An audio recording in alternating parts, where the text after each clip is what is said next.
This is our fourth and final session of Ethics Week, and I had a story that I wanted to tell about political figures. Okay, there was this guy who had run for Senate, he won the job, and he's running for re-election. So he visited an Indian reservation and went onto the reservation, and the chief met him, and the guys got up before the Indians, and he said, you know, they hadn't seen him for 6 years.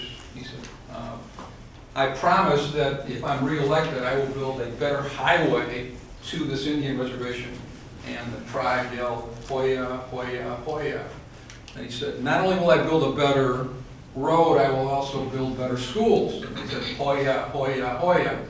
And then he made another promise, and they yelled, Hoya, Hoya, Hoya. So he walked off the stage, and the chief said, you know, since you left last time, we've got some prize-winning bulls. I want to show them to you. So they walked into the corral where the bulls were, and the chief said, make sure you don't step in the Hoya, okay? So just in case here, okay? So Jack may be talking about a little bit of Hoya, but a little bit about good stuff as well. Jack and I have one thing in common, other than our hairlines, okay? He's a Cub fan, okay? So he's used to pain and agony. University of Illinois alum, worked for the South Bend Tribune for like a long, long time, still does a Sunday column. And so we're going to turn it over to him, Jack.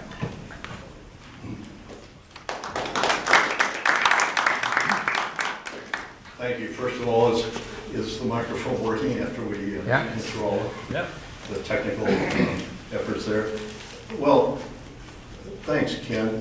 You know, it's certainly true that Ken is a real diehard Cubs fan. In fact, at his office, just upstairs in this building, he's got one of those W flags. It's a replica of the flag that they fly at Wrigley Field after the Cubs win a game. The flag never gets worn out. And actually that explains why the Chicago Cubs do not have a website. They can't string 3 W's together. But in the interest of full disclosure, I am going to Arizona on March 10th to see the Cubs in spring training. Now, I could tell Ken that the Cubs will win this year, but I can't. It's Ethics Week. And I am honored to participate in Ethics Week and to talk today about ethical standards in politics and in journalism. And there is a connection, politics and journalism, each affecting the other, and both affecting our quest for greater good in government and in a functioning democracy. Now let me take a strong stand right now on ethical standards. I am for them. Foursquare for ethics. So there should be no doubt about that. But, you know, not everybody is. Too often, it's really more profitable in politics and in government to ignore ethics and do what sells. What sells in winning votes, or what sells in boosting TV ratings. At the outset, I would like to cite Aristotle, Jefferson, and Landslide Lametti. Of the many appropriate quotes from Aristotle on this subject, I selected one which I think is very timely for discussion of ethics in governing, especially when you evaluate our angry, arguing Congress. Aristotle said, anybody can become angry, that is easy, but to be angry with the right person, and in the right degree, and at the right time, and for the right purpose, and in the right way, that is not within everybody's power. That is not easy. In Congress, it is easy just to spout anger at any time, for any purpose, and in any way.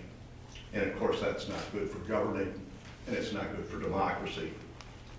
Mayor Pete Buttigieg, when he was here speaking, I believe it was on Tuesday, cited a recent poll on the lowest, showing the low esteem for Congress. People surveyed around the nation had a higher opinion of cockroaches than of Congress. But it was close, only a 2 percentage point difference. So the cockroaches could be in trouble when the next poll comes around. On the other hand, I doubt it. They may extend their lead. But divisiveness, anger in politics is not totally uncommon. Those of you who have seen the movie Lincoln or have read the book on which it's based, Team of Rivals, know that Lincoln at times was not that popular. We hear all about the Lincoln-Douglas debates, and of course after the debates, Douglas was the one who won the seat in the Senate. The Founding Fathers disliked each other. Many of them did, almost hatred. Remember that Aaron Burr, a vice president of the United States, shot and killed Alexander Hamilton. Now, we've not had vice presidents shooting people. Well, actually, Dick Cheney, but that was an accident. That was not a coup. The one thing about the Founding Fathers, even with all of the disputes that they had, the antagonism one for another, they were great compromisers, and that is something that I fear we lack today. Without all of their compromises, we never would have had a constitution, we never would have built a nation at that time. Just look at some of the compromises, some good, some not so good. The creation of a House and a Senate, and handling of slavery, which perhaps was not good. I mean, it led later on to a terrible civil war, but perhaps it was the only compromise that could get a nation built at that time. Now let me also quote from Thomas Jefferson. Jefferson said, "The man who reads nothing at all is better educated than the man who reads nothing but newspapers." I think that perhaps Jefferson would revise that somewhat if he were alive today. For one thing, he would certainly include women in there as well. And he would change it a little bit to reflect the decline of newspapers and the rise of the opinionated cable news channels. Jefferson, I think, today might put it this way: the men and women who view nothing at all are better educated than those who view nothing with cable news commentators. More about commentators in a little bit. Lastly, in this trio, after Aristotle and Jefferson, I cite Landslide Linetti. The saga of Landslide Linetti is, well, it's my favorite political story, and it's true, and it has a moral. Landslide was running in South Bend a while back.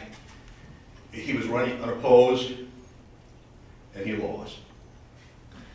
He was unopposed, and he lost. Landslide did not get a single vote. Now, you may wonder, why didn't Landslide vote for himself? Well, he was taken ill the night before the election, and he was in the hospital. They say his wife did vote, but Landslide did not get a single vote. Now, there's a happy ending to this saga. The Landslide was later appointed to fill the vacancy. But the moral of this story is never take anything for granted, even if you are running unopposed. And never take anything for granted. If only that admonition had been followed by Manti Te'o. And if only it had not, if only it had been followed by the voters. You see, voters want to believe what is claimed by candidates and commentators on their favorite side of the political spectrum. They take it for granted. They think that the other side must be lying, must be cheating, must be stealing the election, must be defeated. You know, some think the candidate on the other side really does hate women, hate the poor, and favor only the filthy rich billionaires who have bought him. Or others think the candidate on the other side really does hate business, hate real Americans, and favors only blacks and his fellow Muslims. They take it for granted. And this leads to those lovely 30-second TV spots during the campaigns. Now they're aimed, of course, at stirring up partisans who will take it for granted that the candidate on the other side holds dangerous views, has dangerous political friends, and would be a danger to the nation. They also are aimed, of course, at folks in the middle who can be swayed by the sheer volume of all the negative attacks. Those who take it for granted that only one side can be believed, even when facts do seem to get in the way, find reinforcement from the blatantly partisan cable news and radio commentators. Many viewers now seek out news they want to believe. Objectivity is boring. Fact-checking is biased if the facts dispute what you want to believe. Some who want news that they can believe tune in to Fox News. Others with a different view tune in to MSNBC. And there's talk radio and the late night comedians. And there are, in surveys now, people saying that's their prime source of news. But is Sean Hannity always correct? Or Al Sharpton? Rush Limbaugh? Rachel Maddow?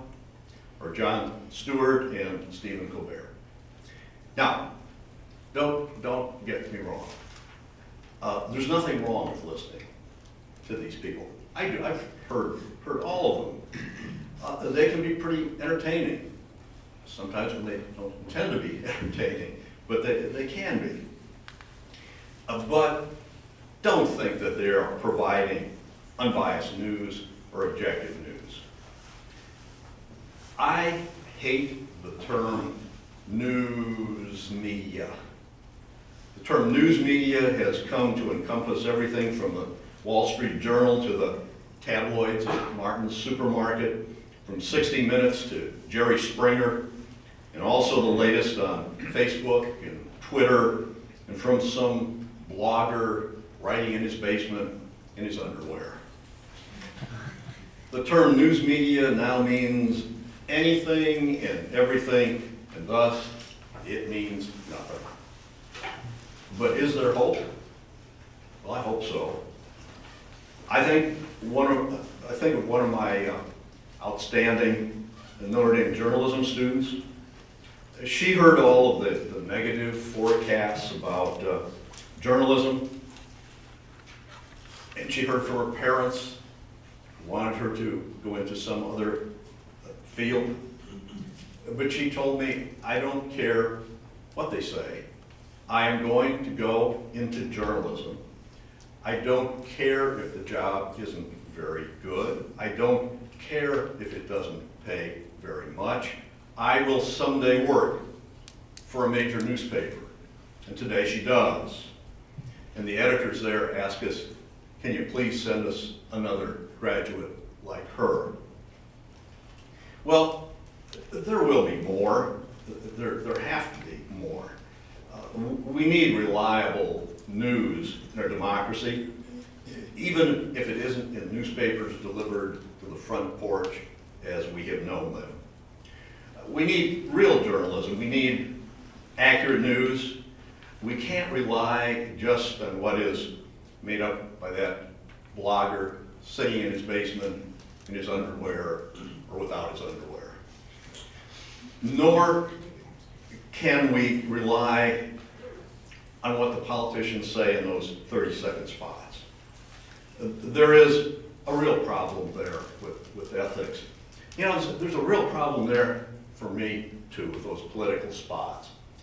I bet a lot of you, when they come on in the midst of a campaign, you're switching, trying to find another network so you can avoid seeing these political spots. I'm doing just the opposite. I'm searching all around, trying to find the political spots because I want to see them. I need to evaluate them because so often they're decisive in political races. There are focus groups out there that analyze these spots before they ever go on. There are polls taken by the candidates to evaluate them after the spots have run for a few days. And they do have an effect on whether a candidate is seen as gaining or fading. And that is important for fundraising as well. But some polls showing that a candidate is suddenly catching up or pulling ahead will bring in a major race millions of dollars more from various groups. And just the opposite will happen if polls show that the candidate is declining. Oh, and most of these spots are negative. People say they hate them, but guess what happens? They are the ones that have the most effect on the election. Governor Mike Pence, the governor of Indiana now, ran this past fall, and he ran positive spots all the time, bragged about that.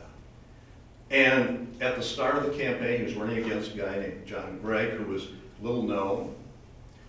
Pence had a huge lead in the polls, 20% or more. When the election came, Pence did win, but he didn't even have 50% of the vote.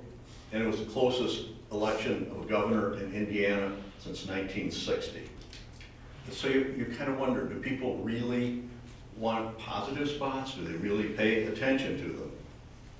Now, I granted another Republican on the ticket at that time, Richard Murdoch, had something to do with holding down the Pence margin. But so did, I think, the positive TV that just didn't make much of an impression. So is the message here just to go really negative and spend millions upon millions to present it? I'm not sure that is the message from the last election, because there were races where big spending and negative TV didn't work so well. Money means a lot, but it isn't everything. Here in Indiana, we had an example of that. Senator Richard Lugar, who was long hailed as a statesman, very popular. Polls showed he was the most popular political figure in Indiana for many years. In fact, the time before that he ran, Democrats didn't even bother to put up an opponent against him. He was a sure thing. Well, he wasn't a sure thing in the Republican primary because an organization called Club for Growth decided that he wasn't a staunch enough conservative for their views, and they decided to try to defeat him. They poured in a lot of money, and they were successful. And so money there meant a lot. But then came the fall campaign, and money there didn't mean everything. Democrat Joe Donnelly, who was the congressman from this area, defeated the Republican nominee, Richard Murdoch, the man who had beaten Lugar. Well, there are some other examples too, where organizations came in with big money, a lot of targeted negative TV spots, and their candidate didn't win. Now, maybe, just maybe, These organizations that spend all the big bucks will look at how the money is spent. Maybe they'll be a little more careful. Maybe they won't take it for granted that the voters will take it for granted. It's possible, although I won't say probable, that more and more voters will stop taking things for granted, that they will look beyond the million-dollar partisan attack and seek some facts. And if they do, the political consultants will respond. It's not a matter of ethics with them. It's a matter of money, of their own money. Their job is to win. The negative attacks have worked. There have been wins. But if that changes, the consultants will change as well. Well, I would be happy at this point to answer any questions about journalism, politics, or the Cubs. Thanks, Jack. Got the questions here? Yes.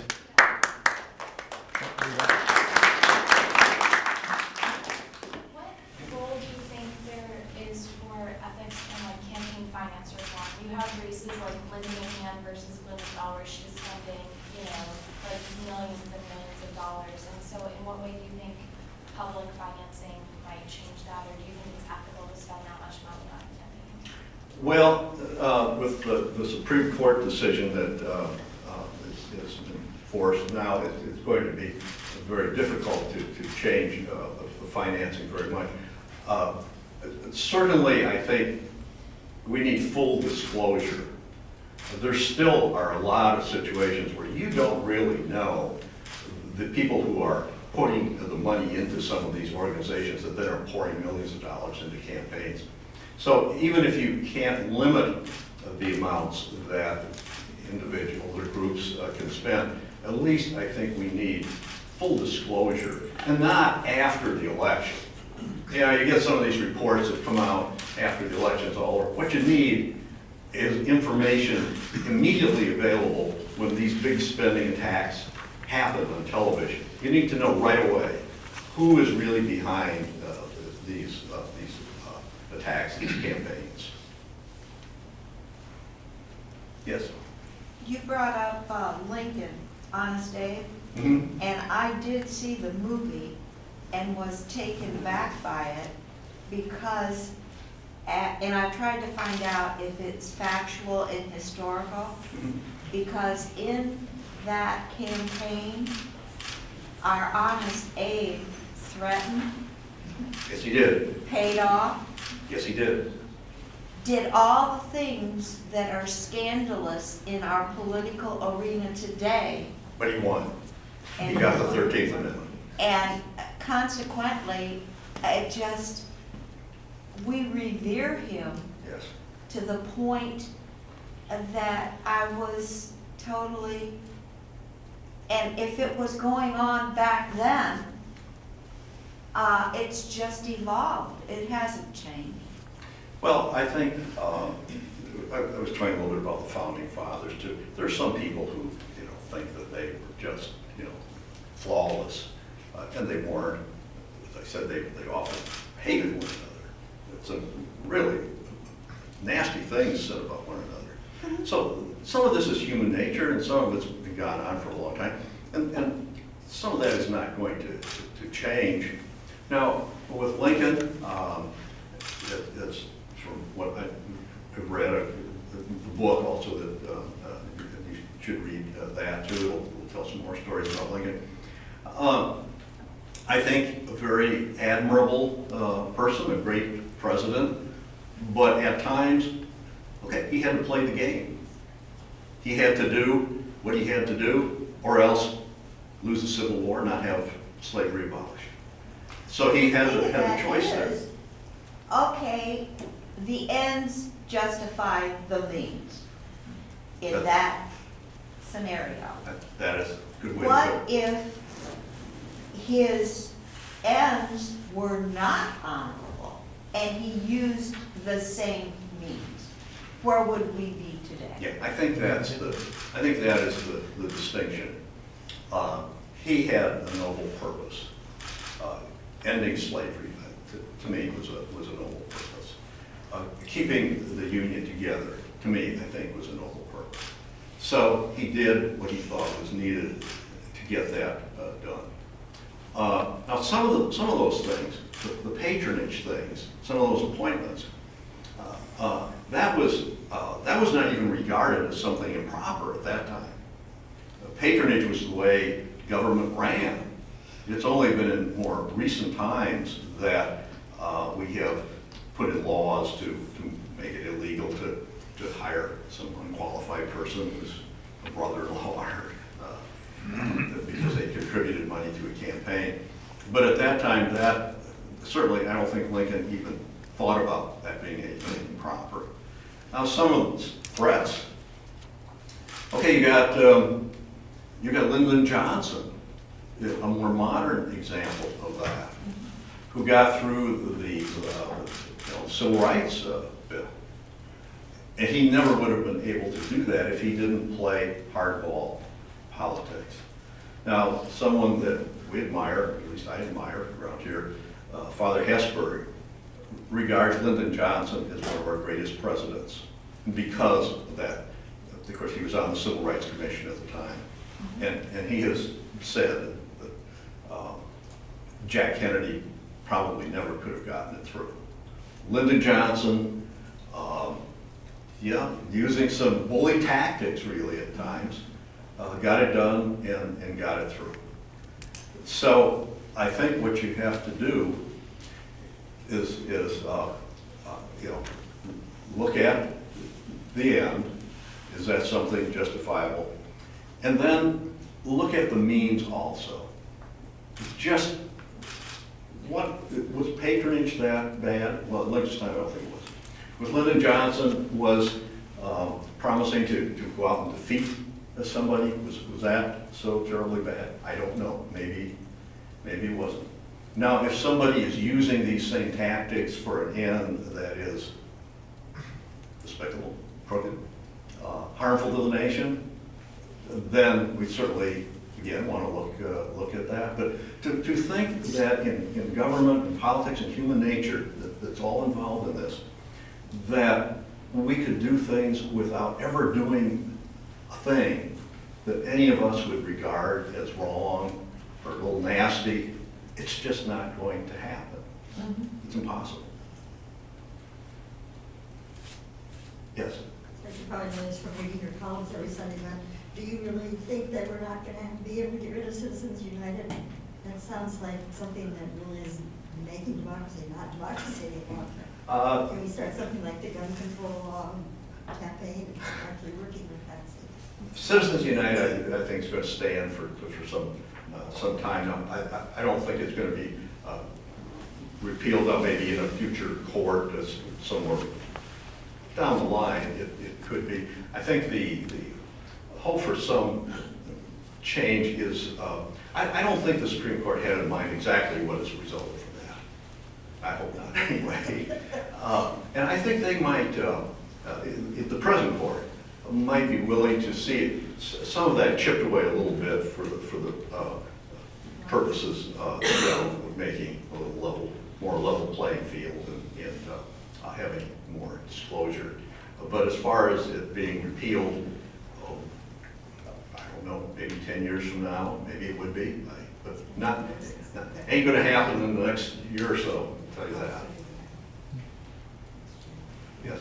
What are some of your predictions in American politics over the next few years, next presidential campaign? Just general predictions about the direction the country's going. I usually stay away from predictions. I do. There was one time in a column. There was a race in Mishawaka for mayor, and it was kind of an interesting race. And I came out with a flat prediction that Bob would win. But both candidates were named Bob. So I don't often go out with predictions. I would, and it's very volatile now. It's hard to tell what will happen. Looking at the presidency in the future, will Hillary Clinton run for president? We don't know. Probably she doesn't know right now. It could depend on her health and political developments in the meantime. If you were making a prediction today and you knew that she was going to run, you'd say she's going to win. But things, look how things can change with Barack Obama a year before he started in the primaries. Who in their right mind thought he was going to go on to be president of the United States? I'm not sure he even thought that he was going to make it all the way, wanted to have some impact, but he did. So it's very, very hard to predict. Now, Congress, that's something that's very important, and I would predict not much change in the way things are going on with Congress, including the divisiveness, the partisanship. And part of that is the redistricting, the gerrymandering that has taken place after the last census. I'm sure you know how that works. If your party has the majority in the legislature and the governor's office, you're going to draw districts for Congress that will, let's take an example. Say you're a Democratic governor and you have a Democratic legislature. You're going to push all the Republicans that you can into maybe 2-3 districts. You're going to write them off. Those Republicans are sure to win.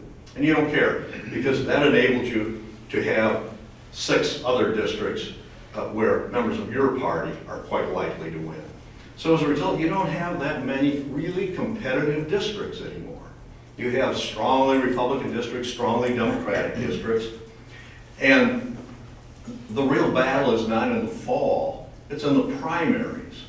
And in those primaries, you better be, if you're a Republican, you better really be pretty far right and be in tune with the Tea Party, or you might be upset in the primary. If you're a Democrat, you better take very, very progressive stands, because again, if you're too moderate, some Democrat's going to come and challenge you in the primary and you may lose.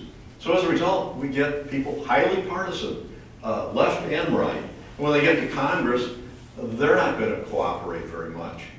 They're going to stalemate pretty much as we've seen now. I wish I could give a prediction of something a little better there, but I can't.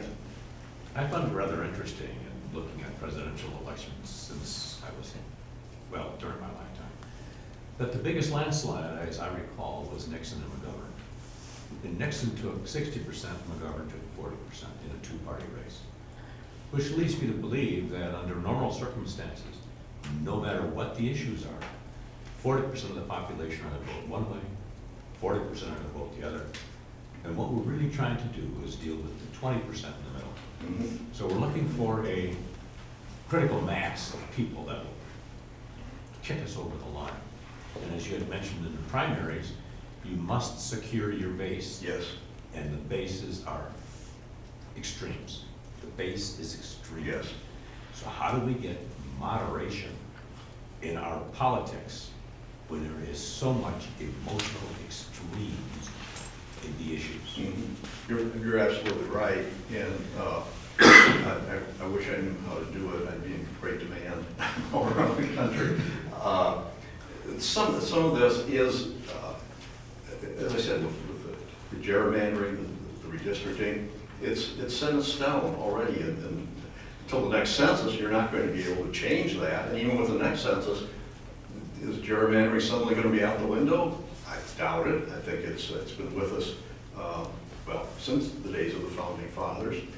And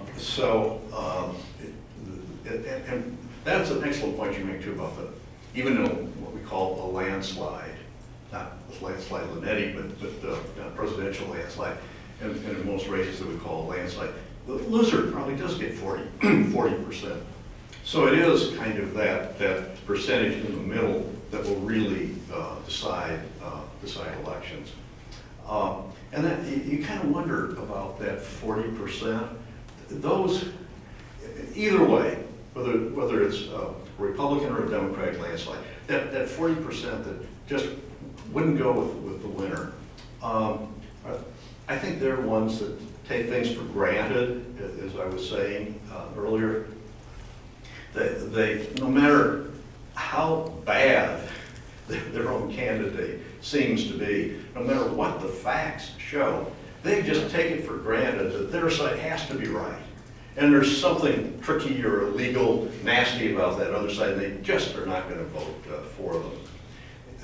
One thing, though, that I think is changing, there are, I think, are more ticket splitting votes now than there were 20, 30 years ago, more so than in our history.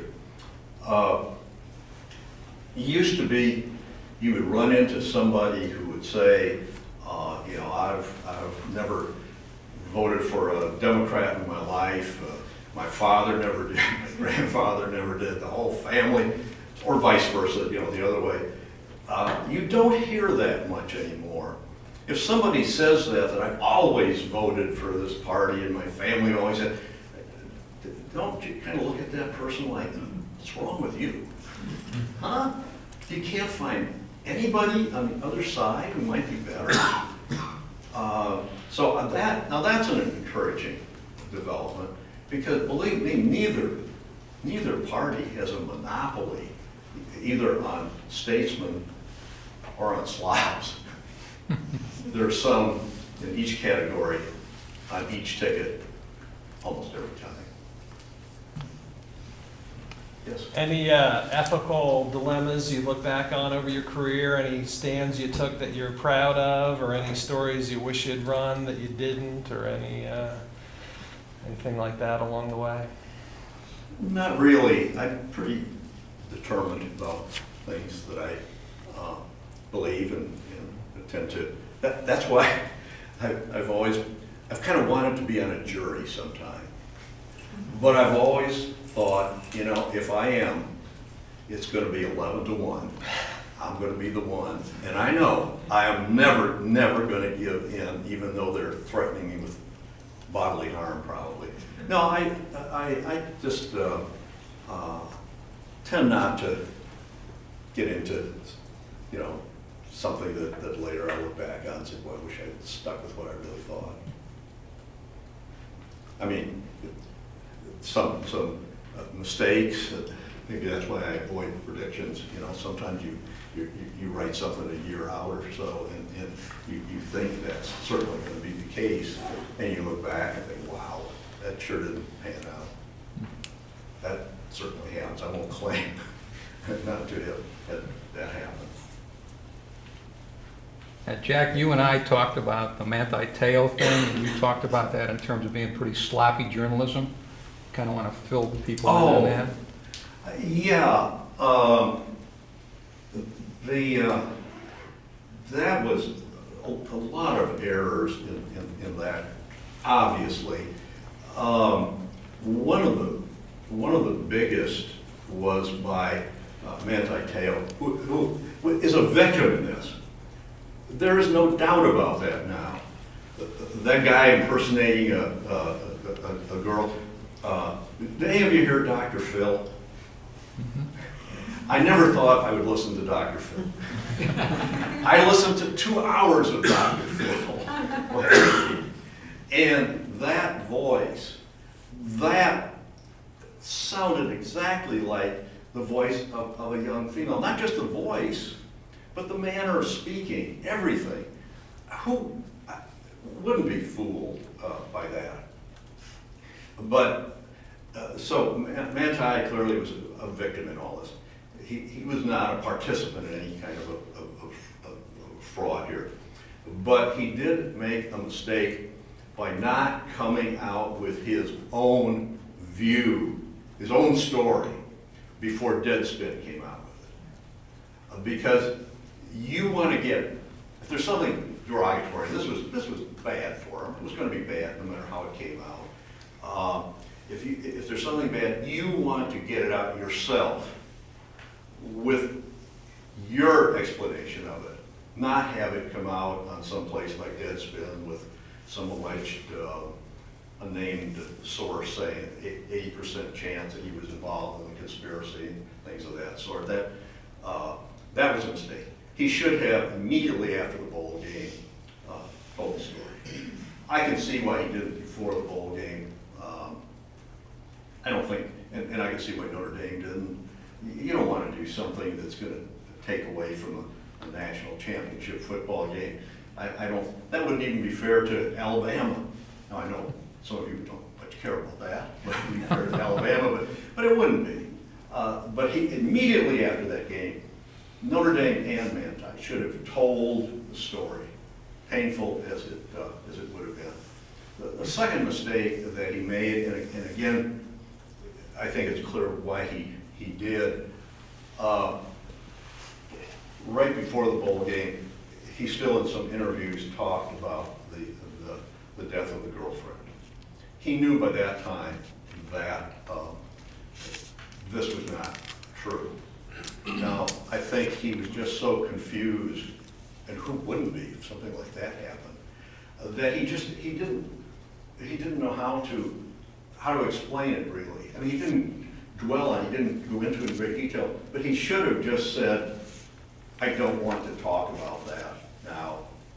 I just want to talk about football. Just drop the subject. Never indicate anything about this being a reality. But again, I think he was so confused.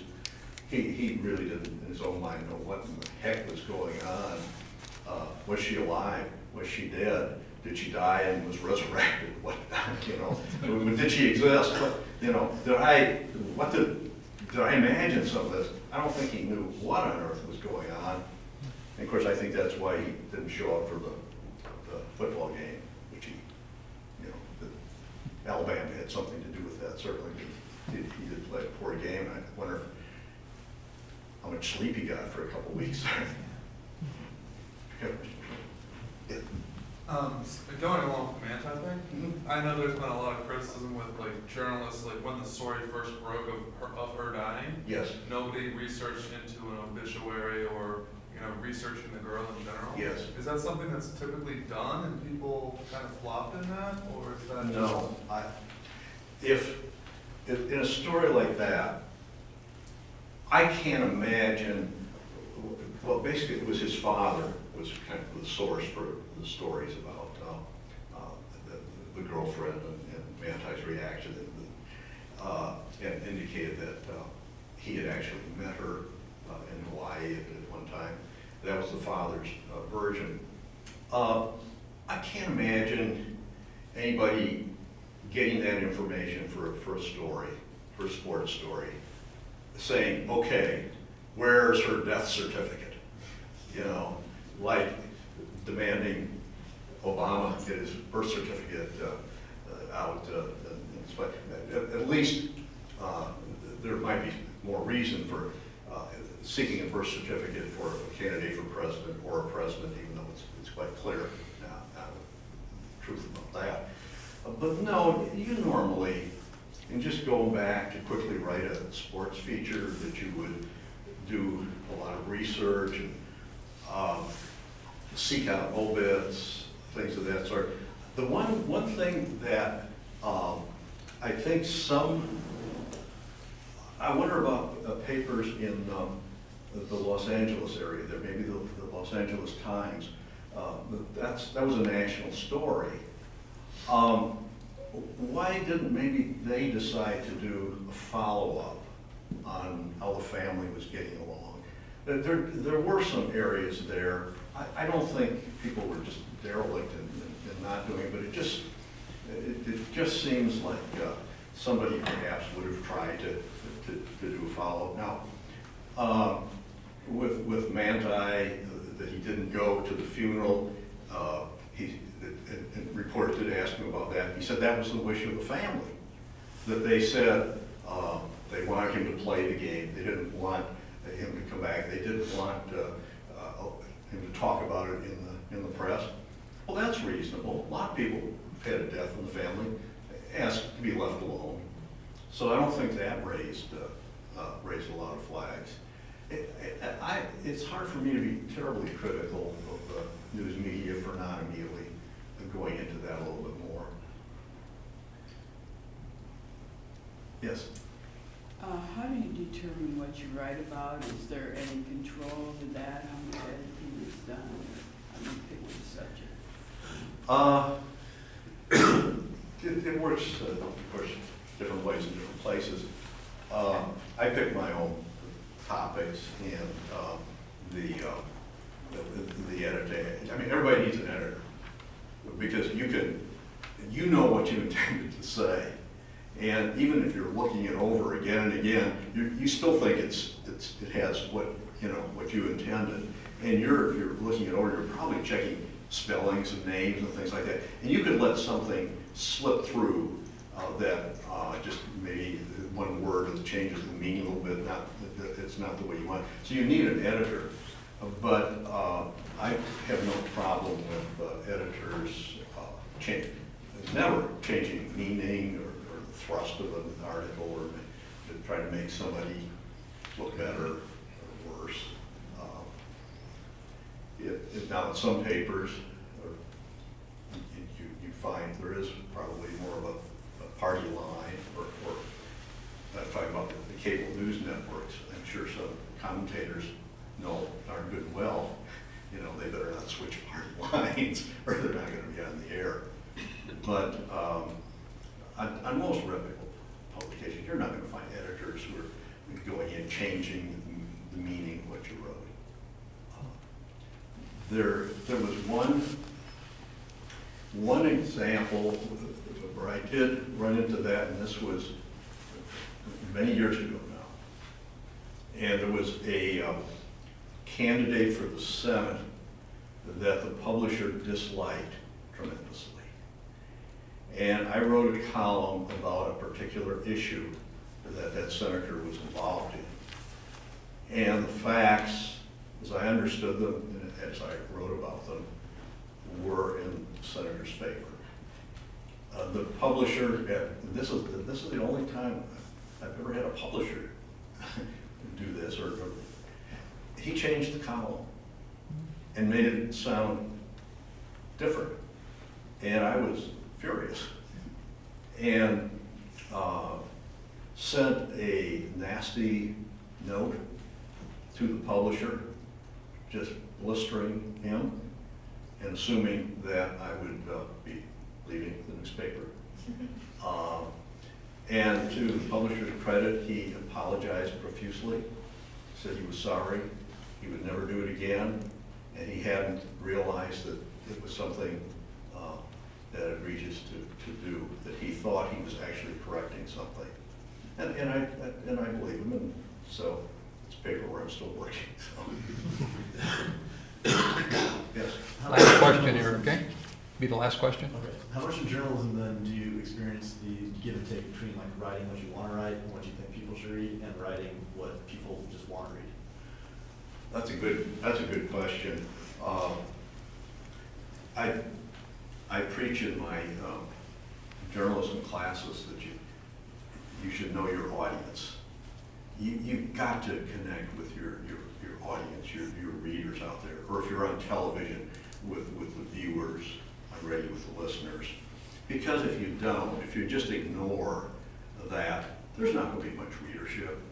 So yeah, you have to pay attention to, gear it for the public, but you also have to, I think, we're talking ethics here certainly, I think you do have to still try to get a message across. But just to word that message the way you think, you're like a legal brief or something, making your argument, that's not the way to do it, because who's going to read that junk? So it has to be, I think, a little bit of both. Jack, you did a great job as our closer. Thank you very much. Thank you.